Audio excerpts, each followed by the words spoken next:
Cek Dita, Dita, Nurdita bisa dengar suara saya nggak? Udah, Bisa. Udah. ya. Kenapa Pak? Baik. Langsung dimulai aja ya Pak. Iya, boleh. Assalamualaikum warahmatullahi wabarakatuh. Semangat pagi semuanya. Semangat pagi semuanya. Pagi. Ada yang Pagi. Selamat pagi. Kirain sambil tidur dengerinnya. Ya, semoga di pagi cerah ini bisa membawa manfaat bagi semua peserta sharing session pada Sabtu 16 Mei 2020. Baik dari tim Alametrik maupun dari tim Punya Karya. Dan kami tim 1 mengucapkan juga terima kasih kepada para mentor, Mas Afdan dan Mas Surya yang telah mengagendakan Sabtu produktif ini dari rumah.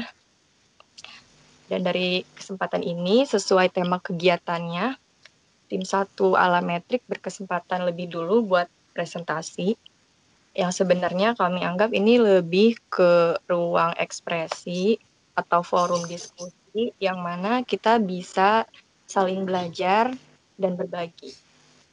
Nah, di slide pertama ini kita udah ngasih judul copywriting dalam konten marketing. Seni mengemas tulisan yang tanda kutip 2, ada apanya, pakai tanda tanya. Nah, inilah dari kami yang masih belajar, tapi pengen bagi-bagi, gak mau pinter sendiri. Nah, kenapa di sini harus ada apanya, pakai tanda tanya? Apakah copywriting itu mengandung pelet? Banyak yang bilang copywriter itu orang yang bisa menghipnosis seseorang lewat kata-kata. Nah, apakah kita perlu di sini memasukkan magic tertentu dalam sebuah tulisan biar tulisan itu bisa berdampak? Nah, untuk lebih jelasnya, untuk penyampaian pertama dilanjut oleh rekan saya Nurdita mengenai esensi dari copywriting itu sendiri. Kepada Nurdita dipersilakan. Oke, wait. Boleh tolong diganti slide-nya, Mas? Nah, jadi saya akan melanjutkan ini dengan esensi copywriting dalam konten.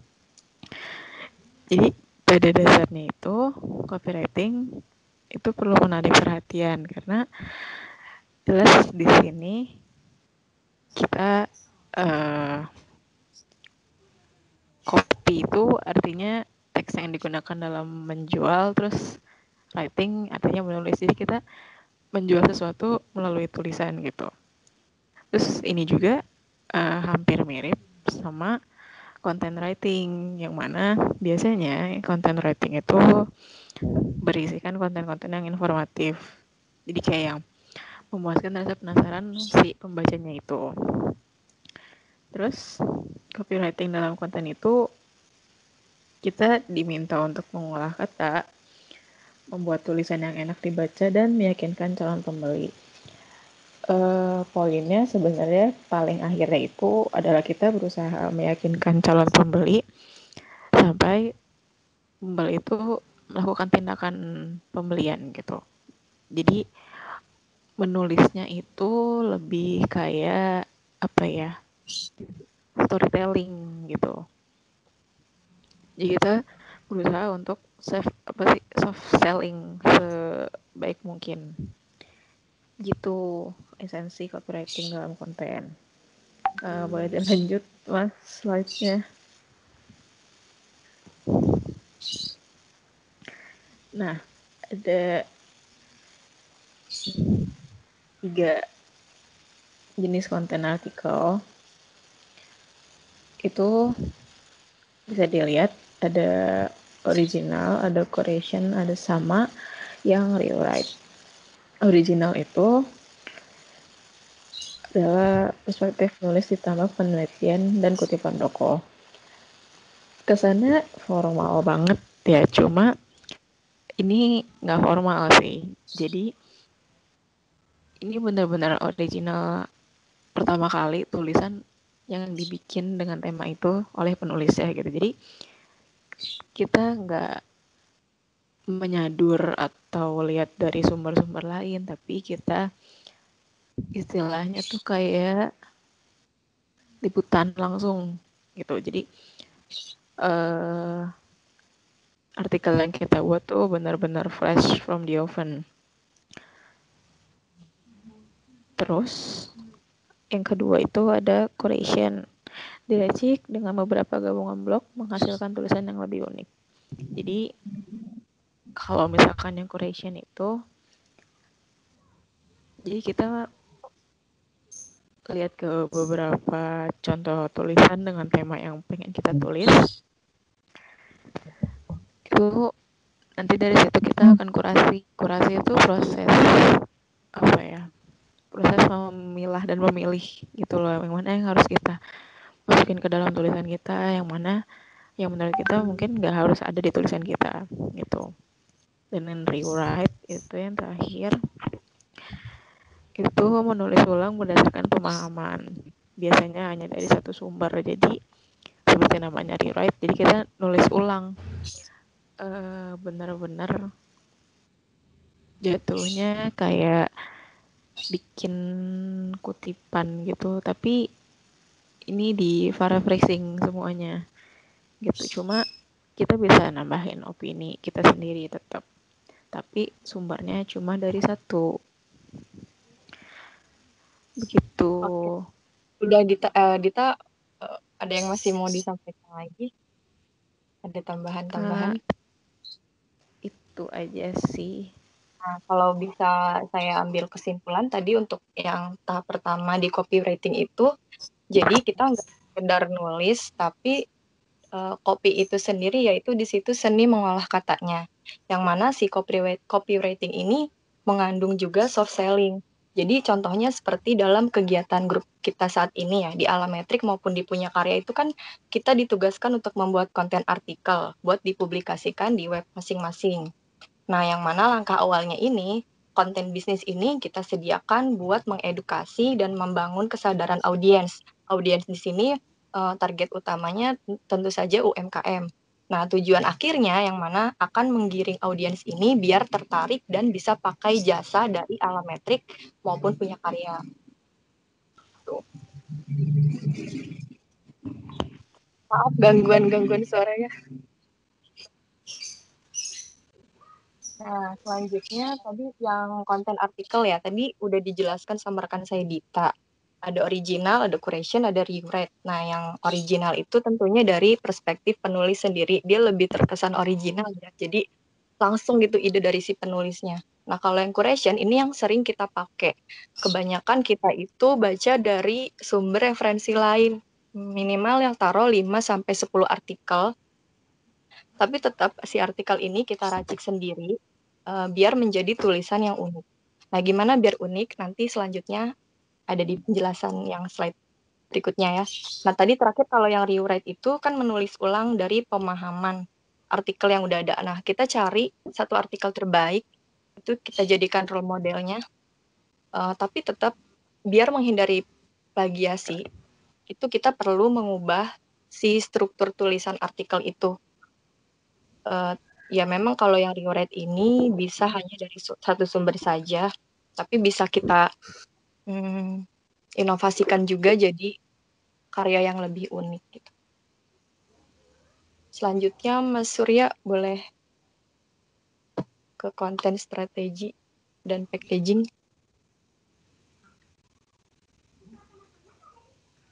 Nah, untuk yang konten strategi dan packaging ini disampaikan lagi oleh rekan saya Dita. Silakan Dita. Ya, makasih Kak Kartika. Jadi itu kebaca kan ya. Nomor pertama, langkah mudah dalam menulis konten artikel. Jadi nomor satu itu ada menentukan tema. Karena fokus dari metrik dan Punya Karya sendiri itu lebih ke bisnis dan target audiensnya adalah siapapun yang bergelut di bidang bisnis atau UMKM. Jadi pasti tema yang kita punya itu skopnya bisnis, meskipun kita bisa kaitkan ini dengan apa ya, dengan teknologi, dengan lifestyle mungkin. Jadi pasti ada sangkut pautnya dengan bisnis gitu. Terus yang kedua itu ada menentukan judul. Pembuatan judul ini tuh kita harus riset keyword dulu. Jadi kayak jadi kayak keyword apa sih kira-kira yang akan dicari orang, atau orang tuh lagi butuh apa sih. Nah itu tuh sesuai dan relevan sama kebutuhan konsumen. Terus keyword yang harus kita bangun ini juga harus ramah sama SEO biar lebih gampang dicarinya sama orang gitu. Misal kalau misalkan contoh di artikel bisnis itu tim kami bikin keywordnya strategi menghadapi persaingan bisnis online, atau tips menjadi reseller sukses, atau tips bisnis bertahan di tengah pandemi. Nah, untuk selanjutnya, dari keyword ini dapat dipanjangkan kembali atau disempurnakan menjadi satu kalimat yang bakalan jadi judul artikel atau headline yang pastinya harus atraktif. Gitu. Jadi kayak kita harus bisa mendapatkan pembaca cuma dari judul aja, karena judul itu benar-benar pasti dilihat di awal gitu. Terus sebelum nulis juga kita harus riset beberapa tulisan dengan tema serupa biar jadi referensi sama data, karena kan kita mungkin backgroundnya nggak semuanya bisnis gitu, jadi kan kayak kita nggak punya data yang kita tahu, atau kita nggak pernah belajar tentang ini, jadi itu bisa jadi referensi dan data gitu.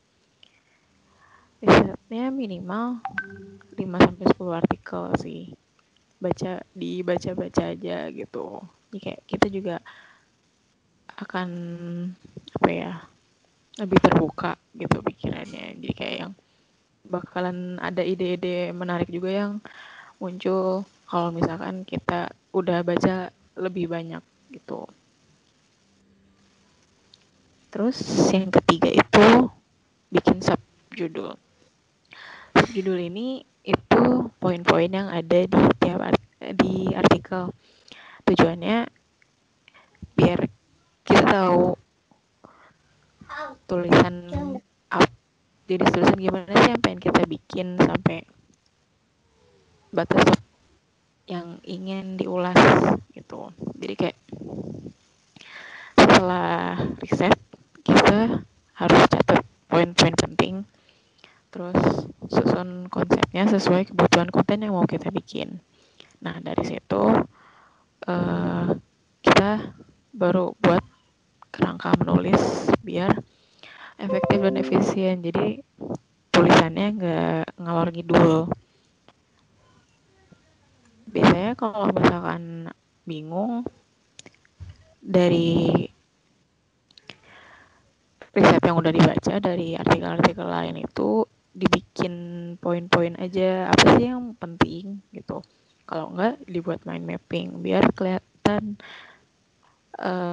ada keterkaitan antara satu dengan yang lainnya gitu. Terus yang keempat ada mulai menulis.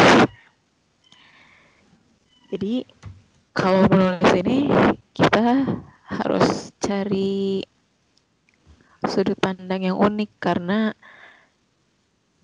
nggak mungkin kita doang yang bahas si tema itu. Jadi kalau misalkan kita nggak kasih packaging yang bagus nih ke orang, pasti kan orang juga akan ngelihat dari packagingnya dulu dong. Nah dari situ kita harus ngemas tulisan kita sebaik mungkin. Kalau misalkan merasa sulit untuk nulis itu apa ya? Kalau misalkan dari aku sendiri, aku coba ngebayangin diri aku adalah target audiensnya. Kira-kira tulisan jenis apa sih yang saya mau cari? Atau karena misalkan saya udah cari nih, terus kayak kira-kira mau baca tulisannya kayak gimana ya? Jadi kita perlu memposisikan diri jadi target audiens kita biar kita sendiri juga tahu gitu bahwa apa yang kita tulis ada manfaatnya untuk membaca gitu.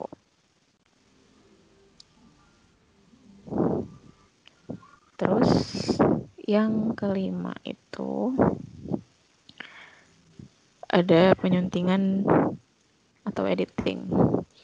Jadi sebelum kita publish tulisannya, kita harus ngecek dulu semaksimal mungkin dari semua sisi kayak segi efektivitas kalimat, pemilihan kata, rima maupun tanda baca. Jadi kayak nggak boleh sampai ada yang kelewat karena meskipun kelihatannya remeh ya tanda baca ataupun typo gitu, remeh banget kan. Cuma itu penting karena orang juga bisa menilai kredibilitas uh, platform atau seseorang yang menulis dari gimana dia menulis gitu. Terus bisa kita juga bisa baca keseluruhan, wajib sih baca keseluruhan dari judul sampai penutup biar kita tahu kita masih ada bolong di mana sih gitu. Dari situ kita udah bisa nilai sejauh mana tulisan kita udah sesuai atau belum sama target yang udah kita punya. Terus perlu di highlight kata-kata yang kita bikin dalam sebuah konten itu harus bisa membuat tulisannya seakan-akan ngobrol sama orang lain. Jadi usahain si tulisannya ini tuh baku tapi asik buat dibaca gitu. Terus yang keenam itu publishingnya. Jadi sebelum dipublish tulisannya kita ngecek lagi kesesuaian kontennya sama mungkin kalau misalnya kita pakai gambar atau ilustrasi pendukung juga jangan sampai lupa harus cantumin sumber karena kita kan nggak liputan langsung jadi pasti pakai sumber dari orang dan itu untuk menghindari plagiat gitu. Bisa jangan sampai kita dianggap uh, nyuri konten orang begitu untuk konten strategi dan packaging.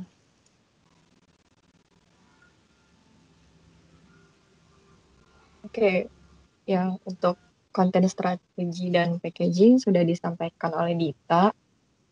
Next aja ke slide 5 itu formula menulis konten.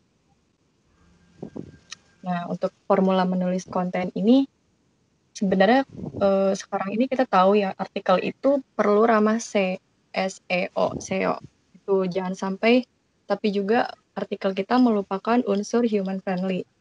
Yang mana sih kita bisa membedakan konten yang baik dan yang jelek katakanlah sebenarnya bukan kayak lebih good versus bad.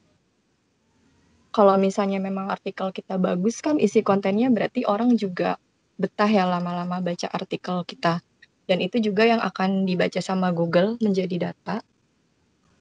Nah, artikel yang kurang bagus itu atau lemah itu kata-katanya terasa flat atau datar. Nah, di artikel yang kuat ini kata-kata yang disajikan itu bisa sampai merubah pemikiran atau bisa menaikkan followers hingga memberikan dampak. Satu formula yang tadi udah Dita sampaikan itu sebelumnya adalah konten yang mana sih konten ini harus bermanfaat. Nah, jangan sampai kita sekedar nulis konten, tapi kita harus bisa nulis untuk tujuan sebuah makna dan pemahaman. Nah, sehingga si content writing ini kan makanya digabungkan dengan teknik copy. konten plus teknik copywriting sehingga menjadi menghasilkan tulisan yang berdampak. Nah, dari situ, dari tulisan itu kita bisa menciptakan ikatan antara penulis dan pembaca. Jadi kita harus tingkatkan kualitas dan bobot isi artikelnya. Nah, gimana formula menulis ini? Dalam copywriting itu biasa yang kalau yang udah diterapkan itu bisa di headline, di lead, dan di bagian kesimpulan atau penutup. Nah, terus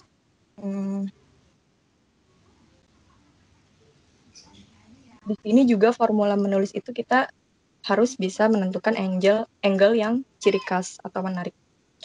Kalau memang sulit, itu kita bisa ulik dari rumus 5W plus 1H. Ini saya ngambil sedikit ilmu dari jurnalistiknya. Karena di jurnalistik juga kita nulis berita, berita sama dengan artikel itu konten. Ya nggak jauh kalau untuk artikel ini bisa seputar, karena tadi harus bermanfaat dan informatif ya, bisa seputar tips, tutorial, kiat sukses, cara, strategi, tahapan, teknik atau trik, bisa juga atau rilis daftar kategori, atau bisa berupa penyajian fakta terbaru. Nah, contohnya misalnya dari 5W1H ini, contohnya yang kita buat tuh tentang si tema reseller itu ya, tema bisnis. Dari unsur what itu apa? Bisnis. Nah, unsur untuk who-nya, siapanya itu reseller online. Untuk when-nya, itu kapan? Itu di era digital. Karena kan kita membahas era industri 4.0 ini yang mana semuanya tuh udah beralih ke online atau digital. Di mana? Di media online. Why? Why-nya itu agar mampu beradaptasi untuk menjadi reseller pro. Nah, how-nya itu kita jelaskan tipsnya gimana kiat menjadi reseller sukses. Kemudian di gaya bahasa ini kita sesuaikan dengan kalangannya atau target audiensnya. Contohnya yang kita pakai itu bahasa baku tapi santai. Jadi baku itu nggak mesti kaku, baku itu bukan apa ya, baku itu nggak sama dengan profesional. Jadi kita harus bisa nyesuaiin bahasa apa yang biasa digunakan sama kalangan audiens kita gitu. Biasanya kita di sini menghindari penyebutan kata saya atau kita dalam penyampaian pesan artikel. Itu tujuannya sebenarnya agar kita bisa lebih profesional dan menghindari redaksi kalimat yang bersifat opini. Kecuali kalau untuk di blog pribadi, kalau itu masih diperbolehkan. Nah, hindari bahasa yang sulit atau istilah sulit. Lebih pakai itu kata yang familiar atau sering didengar sama orang umum. Nah, penulisan listicle ini biasanya karena kita menyesuaikan platformnya media online, kita menjelaskan itu per poin penyampaiannya. Dan orang itu biasanya cenderung lebih menyukai judul yang menggunakan. Kemudian di kutipan dan referensi, ini sebenarnya untuk menguatkan isi tulisan kita. Kita perlu memasukkan data untuk meyakinkan pembaca, tapi ini bisa disesuaikan lagi sama brief klien, karena ada juga mungkin artikel SEO yang nggak memperbolehkan pakai kutipan tokoh gitu. Saya pernah dengar aja sih dari salah satu ini. Terus kita juga bisa mengaitkan isi tulisan itu dari pengetahuan yang kita punya sama pengalaman kita. Tentunya dengan sumber yang sudah teruji, sumber yang kredibel dan relevan. Karena dengan pengalaman itu kita bisa mengembangkan sudut pandang baru yang unik. Jadi nggak sekedar konten yang udah kebanyakan ditulis sama orang.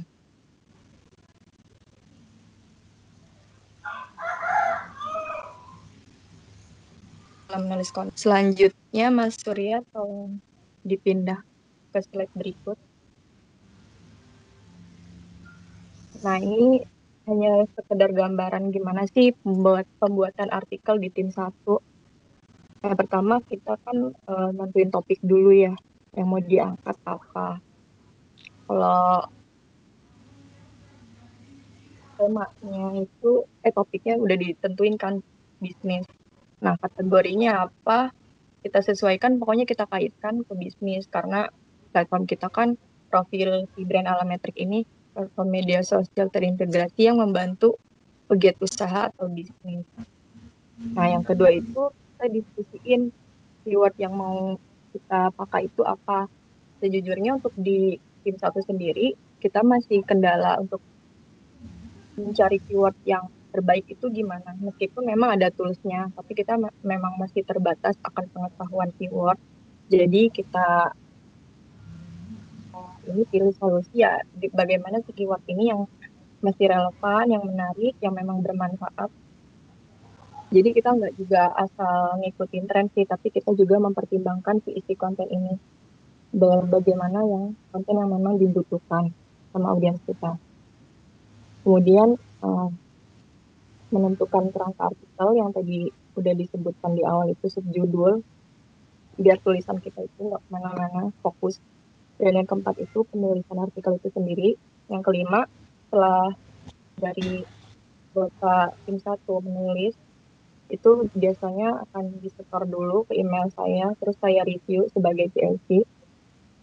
Nah, jika ada kekurangan atau yang perlu dibaiki, itu saya revisi. Terus saya kirimkan lagi ke mereka, dan mereka akan perbaiki dan kirim artikel fixnya seperti apa. Selanjutnya, kendala yang ditemukan di tim satu dalam menulis artikel ini kan kami di sini diskusi, terus kami juga sharing apa aja sih yang ditemukan kendalanya saat menulis. Nah, kebanyakan itu highlight topik, tema besarnya itu katanya banyak yang menarik, tapi nggak bisa kan dimasukin ke semua jadi satu artikel gitu. Nah, itu solusinya sih paling mudah itu yang membuat subjudul di awal. Sama tentuin judulnya juga di awal, karena dari situ kita bisa fokus kemana arah tulisan kita. Nah, untuk menentukan keyword, juga tadi udah saya katakan sebelumnya, itu masih terkendala, masih sebisanya kita aja pokoknya. Yang menentukan diksi,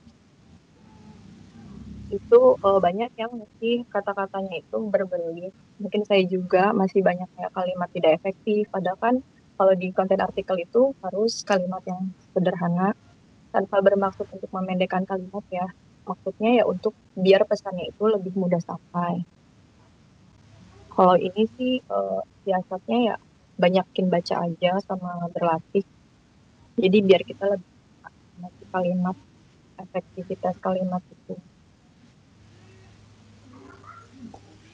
Selanjutnya,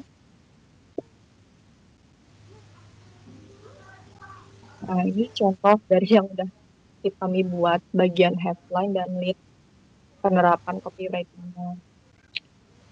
Sini kami buat judul bingung memulai bisnis online sebagai reseller. Wajib Anda ketahui 6 tips menjadi reseller sukses.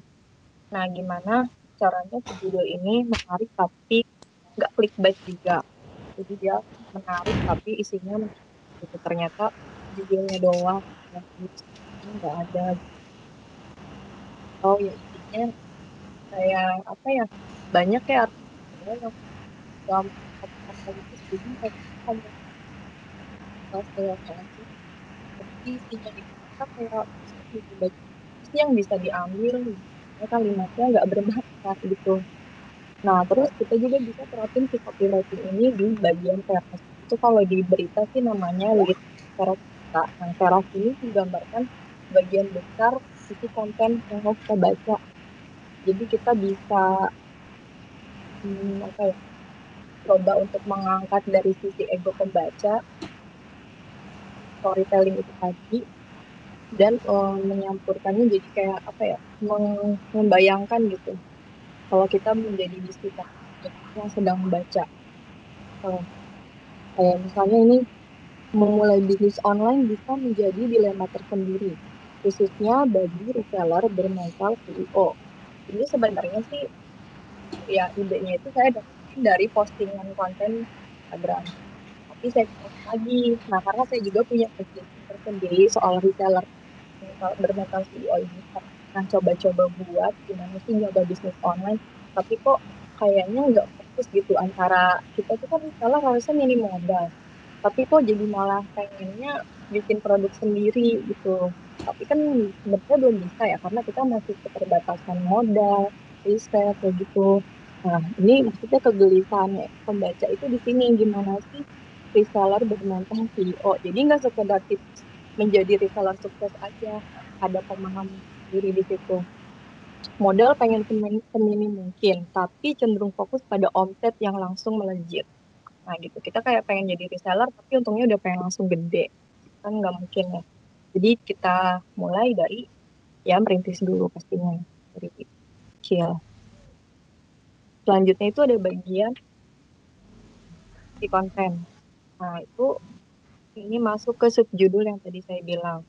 Ada keraguan seorang reseller. Nah di sini saya coba memberikan pemahaman gimana sih bagi yang pengen jadi mulai bisnis jadi reseller, pasti kan kayak ada pertimbangannya. Masa sih saya mau mulai jadi reseller gitu, sementara bisnis online sendiri itu sekarang udah banyak reseller bertebaran gitu. Apa nggak persaingannya bakal lebih ketat tuh gitu. Nah terus juga yang tadi saya bilang di awal, mau menjual kembali produk yang sudah ada atau menciptakan produk sendiri ya. Tuh, itu bisa kalau bisa masih kebaca ya. Itu saya lebih ke detail penjelasan yang ide di awal, yang mana sebaiknya dapat ditekuni, reseller ini bisa ditekuni dari hal-hal kecil terlebih dulu. Jika Anda merasa belum cukup waktu untuk riset, modal terbatas, atau perlu urus izin usaha, bisnis online sebagai reseller ini sama berpotensi baiknya loh gitu, asalkan tetap melakukan dengan sebuah misi.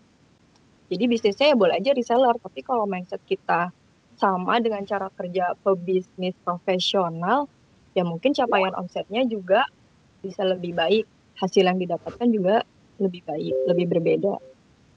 Nah, mulai masuk ke pemahaman bagian isi itu. Nah, ini saya coba sekedarnya memasukkan unsur SEO-nya yang saya tahu. Itu kan SEO-nya itu harus ada di Google sama di bagian isi atau di beberapa paragraf untuk memudahkan di search engine-nya, untuk memudahkan dicari. Nah, ini bingung memulai bisnis online sebagai reseller. Saya buat, ataukah Anda merasa khawatir kalau persaingan bisnisnya akan semakin ketat? Itu agak mengingat sudah banyak bisnis reseller lain. Nah, berikut ini wajib Anda ketahui 6 tips menjadi reseller sukses pada era industri 4.0. Itu mulai penjabarannya yang udah masuk ke bagian pemahaman. Jadi tadi ada judul, lead, lead itu yang untuk eh, gambaran besarnya, terus ada subjudul itu penjelasan, kemudian masuk ke pemahaman yang 6 poin ini. Selanjutnya,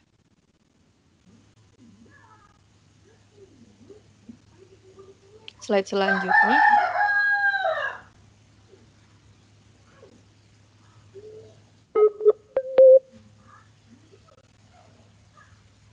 Slide selanjutnya itu ada bagian kesimpulan. Nah, bagian kesimpulan ini dimasukin juga sama prinsip unsur SEO-nya, dibuat lagi 6 tips yang pokoknya yang SEO itu yang ada di judul, di beberapa paragraf, sama di penutup ini, sama di bold. Nah, jangan lupa di kesimpulan juga kita terapkan copywriting-nya, yang mana itu kesimpulan bisa kayak buat lebih menggerakkan atau memotivasi orang yang membaca biar melakukan action atau tindakan. Tuh. Terus ada tips menulis konten, hanya rangkuman dari yang udah disampaikan. Di situ ada 7 poin tips menulis konten. Setelah bagian kesimpulan ini, ada slide menulis konten. Mungkin nggak terbaca banget ya. Yang pertama itu perbanyak sumber referensi, menentukan judul, lead, dan angle menarik, dan jangan lupa juga ada bagian kesimpulan dan penutup. Masa kita udah bikin judul pembuka tapi nggak ada bagian kerangka di penutupnya gitu. Terus angkat ego pembaca. Nah, itu yang fungsinya si copywriter itu harus bisa masuk ke pola pikir pembaca. Biar tahu apa sih gitu konten yang dibutuhkan, yang pengen dibaca. Nah, jangan lupa tulisan juga biar terasa hidup itu harus seperti berbicara langsung.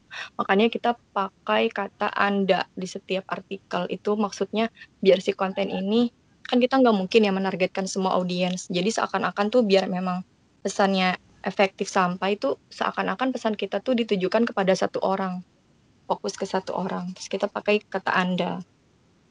Itu disesuaikan lagi sama kalangan audiensnya karena kita kan di sini targetnya kayak pegiat bisnis UMKM muda dewasa, yaitu kita pakainya kata Anda. Atau mungkin kalau di blog pribadi bisa pakai saya kamu, lebih friendly, itu di masing-masing disesuaikan lagi sama kontennya. Kemudian ada yang poin kelima itu sederhanakan kalimat. Yang keenam gunakan kata familiar. Yang ketujuh ramah SEO. Dan yang ke-8 itu belum masuk sebenarnya. Yang ke-8 tips menulis konten itu jangan bosan buat berlatih gitu sih.